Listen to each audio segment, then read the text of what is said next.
할렐루야.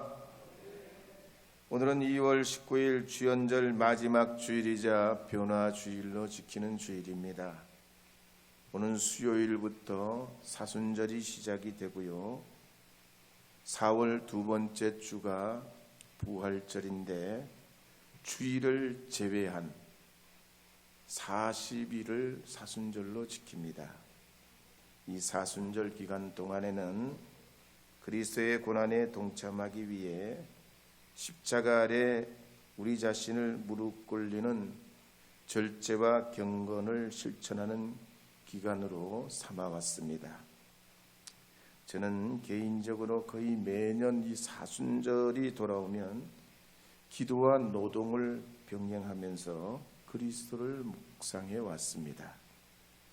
올해도 이 사순절 기간 중에 교회 1층을 수리하면서 여러분의 일터, 또 직장, 사업장을 생각하면서 저의 영적 삶을 돌아보려 합니다. 하나님의 자비의 은총이 우리 모두에게 있기를 원합니다.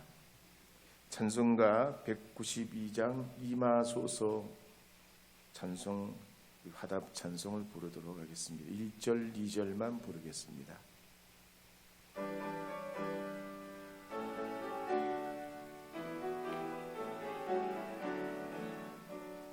임하소서 임하소서 바람같은 성령이요 에스겔의 골짜기에 불어닥친 생명마라 오순절날 다락방에 말씀으로 임하신여 나의 영을 사로잡아 새로 나게 하옵소서.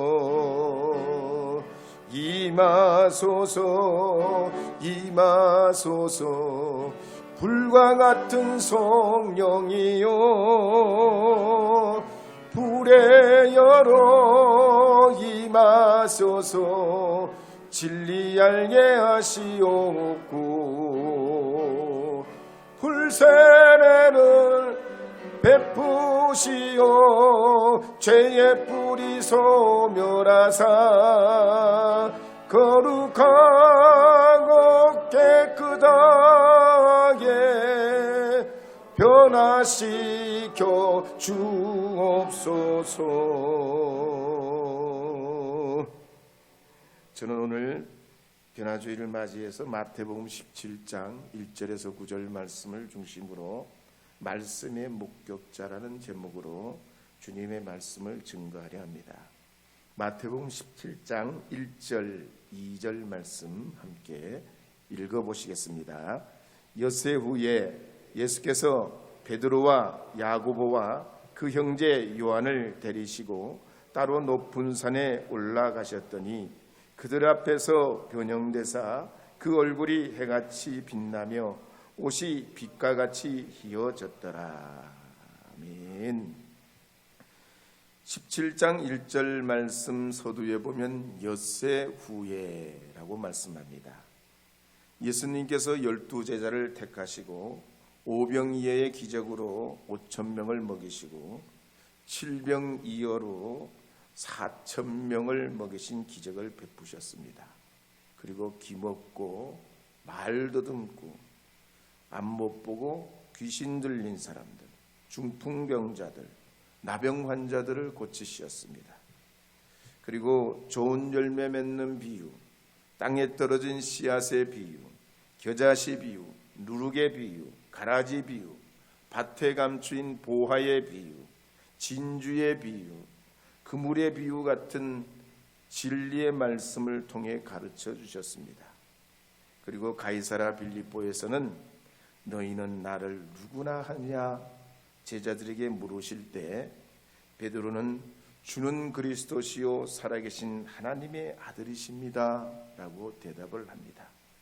그때 예수님께서는 칭찬하시기를 이를 알게 한 이는 혈육이 아니요 하늘에 계신 내 아버지시니라.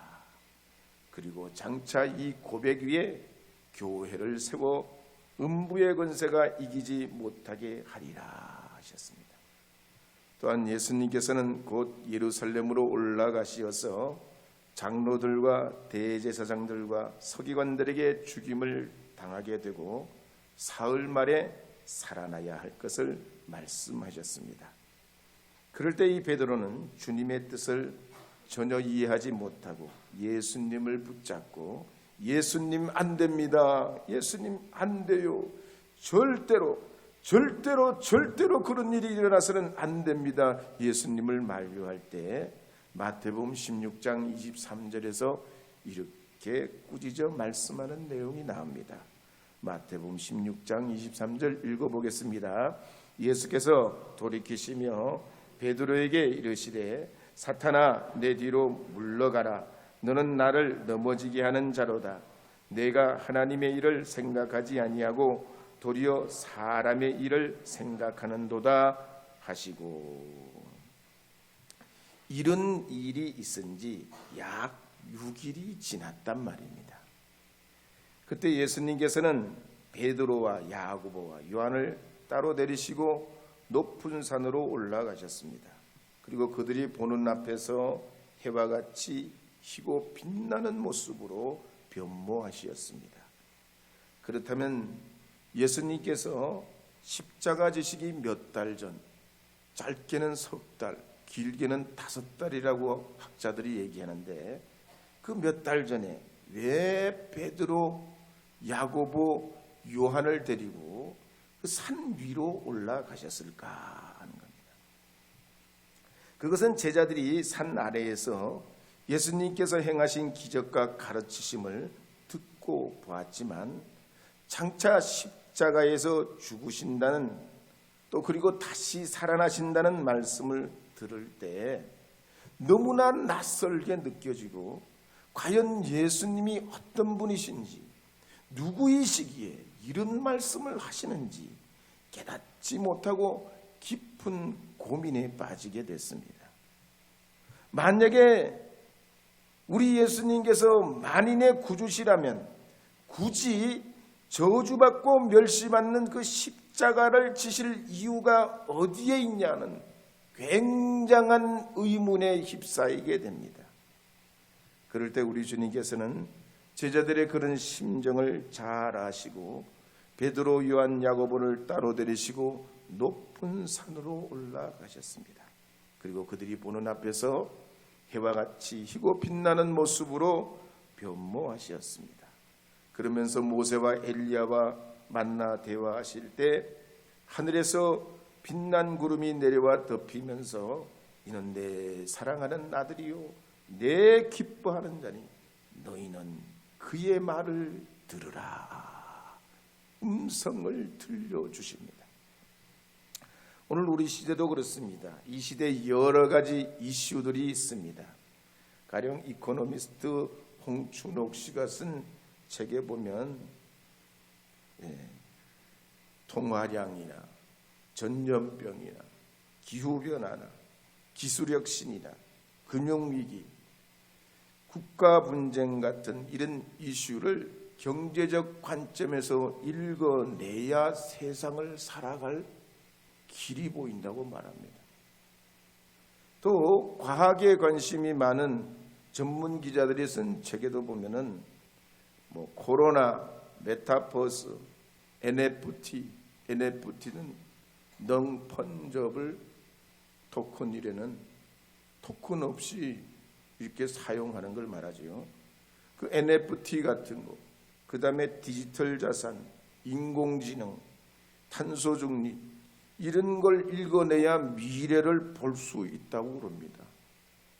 그리고 독일의 상담가 자브리나 플라이슈 같은 분은 우리 인생의 열쇠, 우리 인생을 푸는 건 내가 풀어내야 되는데 내가 미래를 향해서 나아가려면 하루하루 목표를 세우고 실천하고 긍정의 힘을 가지면서 스트레스를 날리고 1%씩 조금씩 아주 조금씩 자기의 습관을 변화시켜 가려고 인생 관리, 시간 관리를 해야 된다고 말합니다. 내가 답이기. 그런데 여러분은 어떻습니까? 여러분은 이 시대의 경제를 다 읽어내실 수 있습니까? 여러분은 과학적 어떤 지식을 가지고 이 시대의 변화를 읽으실 수 있습니까? 아니면 여러분 스스로의 어떤 해답을 가지고 인생을 살고 계십니까? 우리는요, 사실 뭘 알고 살아가는 게 아니지요.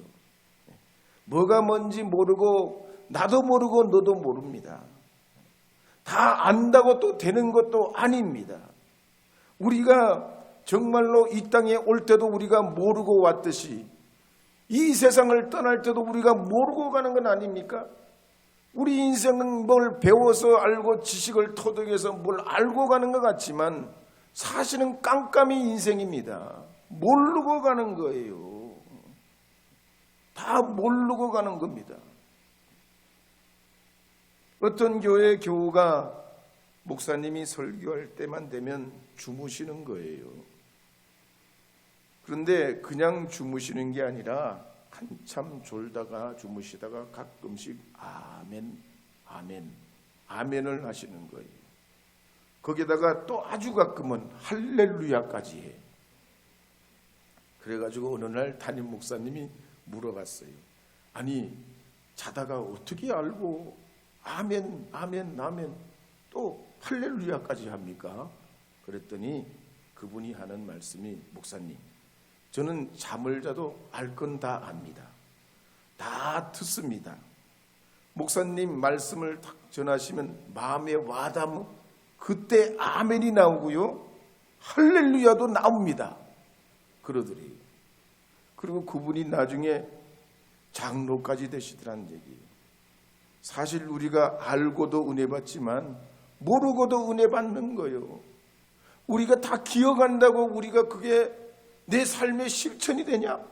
실천 안 되는 게 더 많아요. 99.9%는 실천 안 돼요.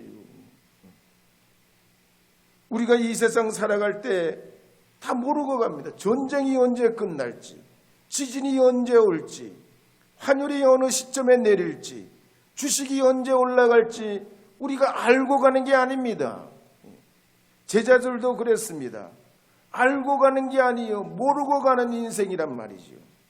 그래서 마태복음 16장 18절 19절 말씀에 보면 이런 말씀이 있습니다. 함께 읽어보겠습니다. 내가 내게 이르노니 너는 베드로라. 내가 이 반석 위에 교회를 세우리니 음부의 권세가 이기지 못하리라. 내가 천국 열쇠를 내게 주리니 내가 땅에서 무엇이든지 매면 하늘에서도 매일 것이요 내가 땅에서도 무엇이든지 풀면 하늘에서도 풀리리라. 우리 주님의 십자가의 핏값으로 우리 교회를 통해 주신 두 가지 권세가 있다는 얘기입니다. 하나는 음부의 권세, 주 예수 그리스도를 믿는 믿음의 고백 위에 세워진 음부의 권세를 이길 수 있는 권세를 주셨어요. 몰라도 돼. 예수님 위에 서 있기만 하면 악한 것을 이길 수 있는 권세를 우리에게 주셨습니다. 두 번째는 땅과 하늘을 여는 열쇠, 천국 열쇠를 주신 거예요. 땅에서도 하늘에서도 열 수 있는 이 천국 열쇠, 바로 예수 그리스도요. 그래서 나는 죽고 남은 살리는 예수님, 우리의 모든 죄를 대신 지신 예수님, 골고다 언덕에서 몸짓고 피 흘려 죽으시고 3일 만에 부활하신 예수님, 우리 인생을 이 땅에 내시고 나의 과거와 현재 미래를 다 아시는 예수님, 우리는 모르지만 예수님 다 아신단 말이에요. 그러니 예수님이 우리 인생의 열쇠입니다. 여러분의 영적 권세인 줄 믿으시기 바랍니다. 그래서 혼란스러워하는 이 제자들과 함께 예수님께서 변화산에 올라가셔서 해와 같이 빛나는 모습으로 변모하셔서 그들에게 예수님 자신을 보여주시면서 이것이 권세고 이것이 열쇠라는 겁니다. 그래서 요한복음 14장 6절에도 보면 이렇게 예수님 말씀하시는 내용이 나오지요. 함께 읽어보겠습니다. 예수께서 이르시되 내가 곧 길이요 진리요 생명이니 나로 말미암지 않고는 아버지께로 올 자가 없느니라. 아멘. 사도행전 9장에 보면 바울이 예수님 만나기 전에는 인생의 의미를 모르고 살았습니다. 그저 다메섹, 예루살렘 온 해당에 돌아다니면서 예수 믿는 사람들을 붙잡아 가지고 실적 올리는데 온 그런 힘을 쏟습니다. 바쁘기는 무지 바쁜데 세상 근심은 혼자서 다 짊어지고 살아가는데 이 바울에게는 참 평안은 없어요. 그런데 이랬던 바울이 다메섹 가까이에 이르게 될 때에 갑자기 하늘로부터 강한 빛이 그에게 비춰주시면서 부활하신 예수님께서 사울아 사울아 내가 어찌하여 나를 박해하느냐 하는 음성을 들으면서 이 바울이 보지도 못하고 먹지도 마시지도 못하면서 3일 동안 그렇게 있을 때 아나니아라는 선지자를 통해서 바울이 안수받자 그가 눈이 열리고 귀가 열리고 심령이 열려서 유대계의 혈혈신자 그 아주 맹렬 인간이 바로 그리스도 예수의 사랑으로 변화되는 역사가 나타납니다. 그래서 사도행전 9장 15절에 보면 부활하신 예수님께서 바울을 안수했던 아나니아에게 이런 말씀을 하는 말씀이 나옵니다. 사도행전 9장 15절 말씀 읽어보겠습니다. 함께 읽겠습니다. 주께서 이르시되 가라 이 사람은 내 이름을 이방인과 임금들과 이스라엘 자손들에게 전하기 위하여 택한 나의 그릇이라. 주님의 음성을 듣고 아나니아가 마음으로 굉장한 갈등을 겪으면서 그 흉폭한 이 사울을 내가 만나 안수해야 되냐 갈등할 때 주님이 나의 택한 그릇이라는 그 음성을 들려줄 때 이 아나니아는 두말하지 않고 자기 집을 떠나 바울에게 가서 안수할 때 바울이 성령 충만하면서 눈에 비늘 같은 것이 벗어져 다시 보게 됩니다. 오늘 우리도 그렇습니다. 우리가 젊어져야 하는 우리의 삶의 무게들이 많습니다. 입시에, 학업에, 취업에, 직장에, 결혼에, 출산에, 육아에, 자녀 교육에, 인생에 무진장 많은 짐들이 있습니다. 우리가 알지 못하고도 가고 알면서도 갑니다. 그럴 때 하나님의 계획이 여러분 가운데 있는 줄 믿으시고 반석되신 예수님께서 여러분의 해답인 줄 믿으셔야 할 줄 믿습니다. 복음성 중에 내 눈 주의 영광을 보네 우리 가운데 서신 주님 이런 복음성가가 있거든요. 이 복음성가 제목하고 똑같은 책을 쓴 분이 계십니다. 서울의 산소망 성교의 김재홍 목사님이라는 분인데요. 이분이 내 눈 주의 영광을 보내라는 간증책을 냈습니다. 원래 이분은 고대 경영학과를 나와가지고 한국은행에서 일했던 인재였습니다. 부인은 고등학교 교사로 독실한 크리스천이었는데요. 자기는 별로 신앙이 없지만 부인이 신앙이 있어가지고 부인을 따라 교회를 나가고 그랬는데 어느 날 인생의 먹구름이 옵니다. 결혼한 지 6개월이 됐을 때 베체트병에 걸려요. 베체트병은 이게 염증 아니에요. 염증. 온 염증이 치료, 입안에도 그렇고 온 염증이 많이 생기는 이거 뭘로 치료가 안 돼요. 베체트병이 그래요. 근데 이 베체트병이 심하면 어떻게 되냐? 눈 시력까지 잃게 돼요. 이분이 이 베체트병에 걸려서 합병증이 나타나면서 33세에 시력을 잃게 됩니다. 그때 시력만 잃은 게 아니라 직장도, 미래도, 인생의 꿈도 다 잃게 되면서 절망에 절망을 거듭하면서 자살할까지 마음을 먹어요. 그런데 자살하면 지옥 간다는 말을 들어봤기 때문에 혹시라도 지옥에는 어떻게든 가지 않아야 되는데, 진짜 지옥이 있으면 내가 자살은 못하지, 그래도 지옥이 있는지 없는지는 알아나 봐야 될 거 아니냐. 그래서 인터넷에 여러 목사님들 설교를 들어봤습니다. 목사님들 설교를 여러 번 듣다가 이분이 하나님 만나게 됐어요. 그러니까 갈급해져서 안 돼요. 이대로는 안 되겠다. 하나님을 더 내가 깊이 알고 주님을 섬겨야 되겠다는 마음으로 신학을 공부하고 목사 안수까지 받습니다. 그런데 시각장애자이기 때문에 불러주는 곳이 없습니다. 그러던 어느 날 뉴스를 통해서 매년 4,000명의 시력장애자들, 실명으로 앞을 못 보는 사람들, 사고나 질병으로 어려움을 겪는 사람들이 있다는 소식을 듣게 되면서 마음속에 한 가지 소원이 생깁니다. 내가 그들을 위해 복음을 전해야 되겠다. 내가 그들에게 빛 대신 예수님을 전해줘야 되겠다. 이 소원이 생기면서 1988년도 서울 잠실에서 실명자를 위한 기도 모임을 갖게 되는데 하나님의 역사가 나타나요.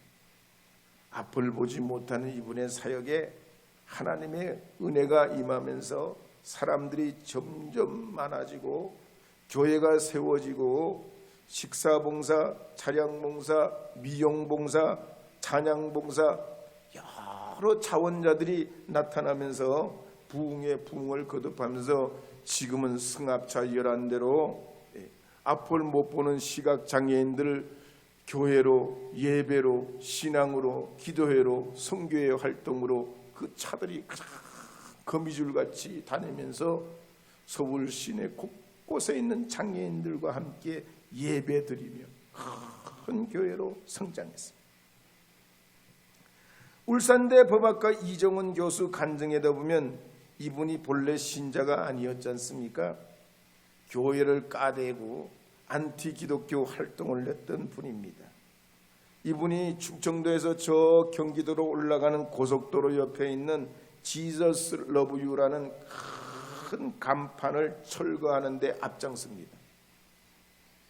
종교 편향 방지법을 제정해가지고 이걸 어떻게든 공적으로, 학교에서도 지금 우리가 종교나 공공 어떤 이런 단체나 활동에서 특정 종교를 주장하지 못하는 법을 만드는데 이 사람이 혁혁한 공을 세워요. 반기독교적인 그런 활동을 아주 내놓고 했는데, 그러다가 절에 들어가서 더 기독교를 더 아주 핵심적으로 완전히 기둥 뿌리를 뽑아버리려고 CTS 방송에 나오는 목사님들 설교를 전부 리서치하면서 무슨 문제가 있는지 전부 분석을 합니다. 그러던 어느 날 이분이 어떤 목사님이 영상에서 예수님께서 말씀하시기를 죄를 자복하라 그랬으니 회개해야 된다는 그 메시지를 전해요. 그때 이분이 마음속으로 뭐라 그러냐면 너나 잘하세요. 네 죄나 회개하세요. 막 이렇게 막 마음속으로 막 그 비웃어요. 그런데 막 비웃고 있는데 갑자기 혀가 굳어져요. 몸이 굳어져. 통나무처럼 바닥에 팍 쓰러집니다. 이분이 그때 팍 드는 생각이, 내가 이러다가 죽겠구나. 내가 이러다가 죽겠어. 나는 지금까지 한국 사회를 위해서 공헌한다고 자부했는데 내가 잘못했구나.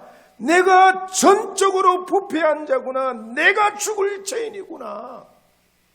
깨달아지더라는 거예요. 자빠진다고 다 깨달아져요?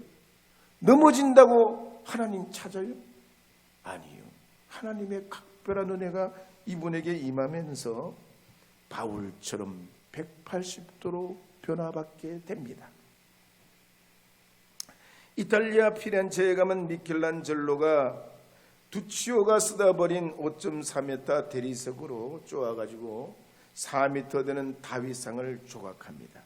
조각상을 보면 얼마나 웅장한지, 몸의 비율이 기가 막히고 그 근육이나 자세가 얼마나 섬세하고 정교하게 잘 됐는지 모릅니다. 보통 사람들은 버린 돌을 보면 쓸모없는 돌덩어리라고 생각하지만 미켈란젤로 같은 예술가는 아니지요. 못 쓰는 돌이 기가 막힌 재료로 보이는 겁니다. 오늘 이 본문 말씀에 보면 변화산에 오르신 예수님과 제자들을 볼 때도 우리 인생의 참된 길은 정말 아직 다듬어지지 않는 베드로, 야고보, 요한 믿음의 제자들이 아직 용기가 없고 이해도 못하고 혼란스럽고 쓸데없이 바쁘기만 한 인생 가운데서 예수님 만나기만 하면 예수님의 부르신 그 이유를 깨달아 알기만 하면 기가 막힌 이 땅에 하나님이 주신 작품이 되는 인생이 되기에 주님이 아직은 모르지만 뭘 모르고 올라가지만 산에 데리고 올라가신 것입니다. 그래서 욥기 12장 13절에 보면 이렇게 말씀하는 내용이 있습니다. 함께 읽어보겠습니다.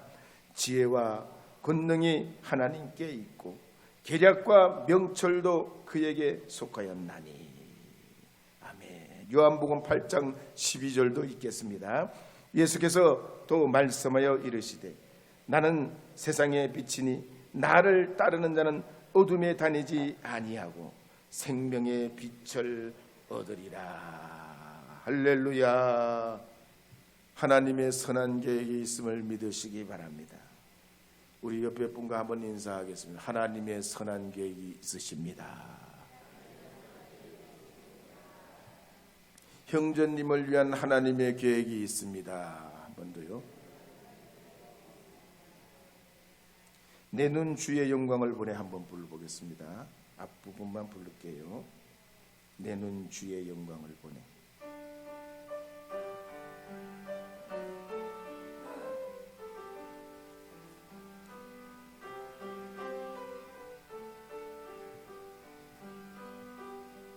내 눈 주의 영광을 보내. 우리 가운데 계신 주님 그 빛난 고난을 덮고 그 찬송 온 땅 가득해.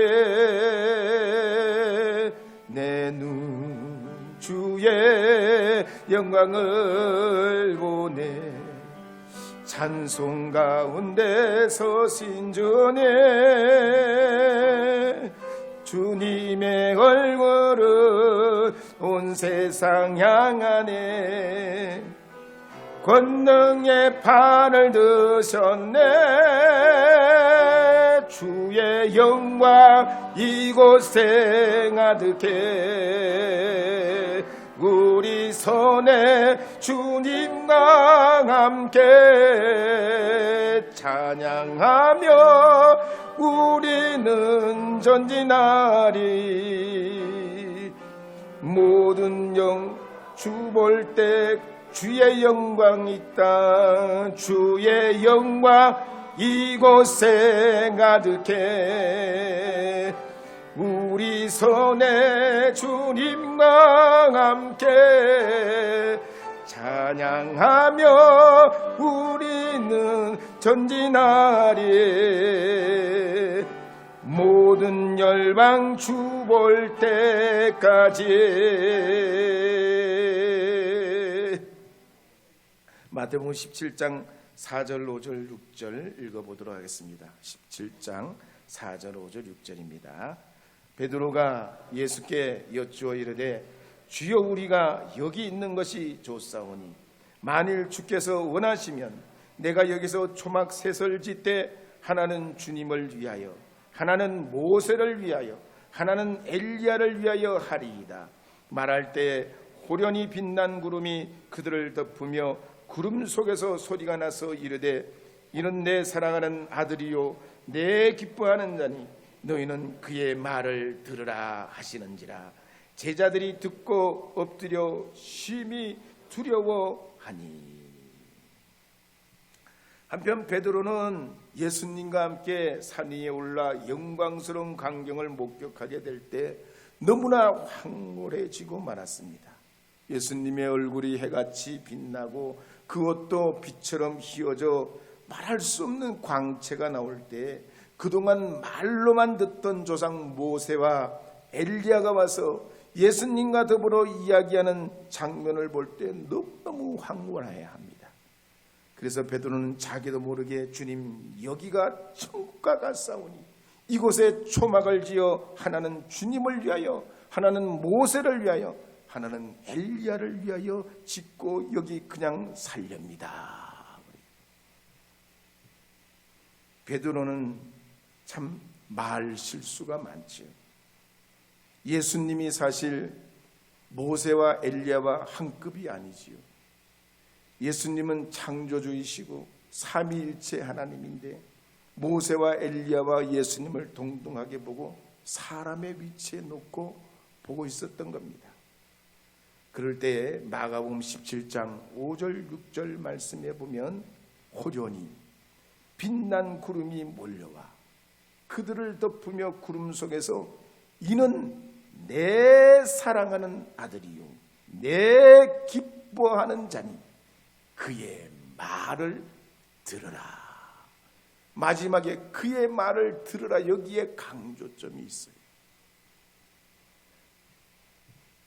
미국의 UCLA 교수에는 제레드 다이아몬드가 쓴 총세균이라는 책에 보면 인류 역사에 여러 변곡점이 있어 왔습니다. 그 중에 하나는 1492년 스페인의 콜럼버스가 남아메리카를 발견하게 된 것이고 1532년에 스페인 정복자 프란시스 피사로가 불과 168명의 부하를 데리고 남미의 하카마르카에 있는 잉카 황제인 아타우 알파를 사로잡은 겁니다. 이 아타우 알파는 그때 군대를 수만 명 데리고 나왔는데 결국 사로잡혀요. 그 여러 가지 이유가 있지만 그 이야기가 있지만 이 스페인 군대가 168명 가지고 500배가 넘는 그 원주민들을 물리친 이유가 뭐냐?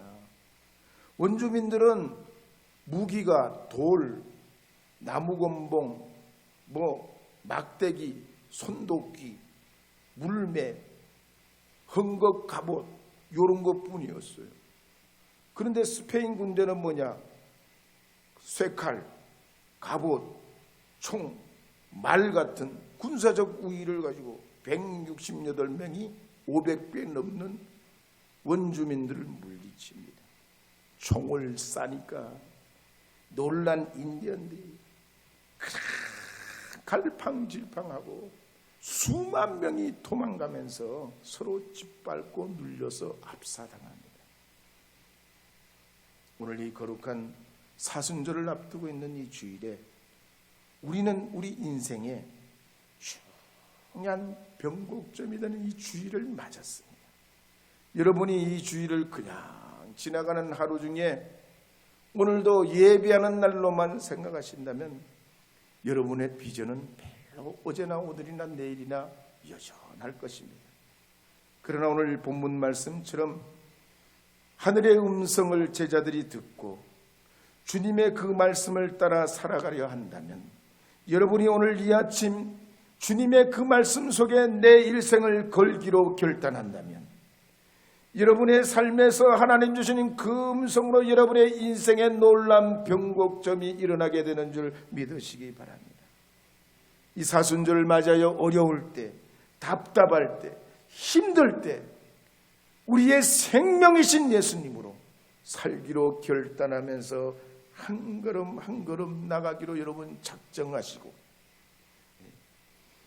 틈틈이 생명의 진리의 말씀을 읽고 묵상하면서 길 대신 예수님, 우리의 생명 대신 예수님으로 살고자 한다면,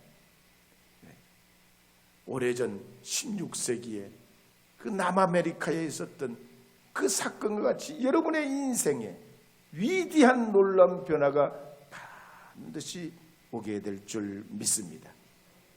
여러분이 그래서 인생의 위대한 말씀의 목격자가 되어서 여러 자손 후손들이 여러분을 반드시 기억하고 하나님의 영광을 나타내게 될 줄 믿으시길 바랍니다.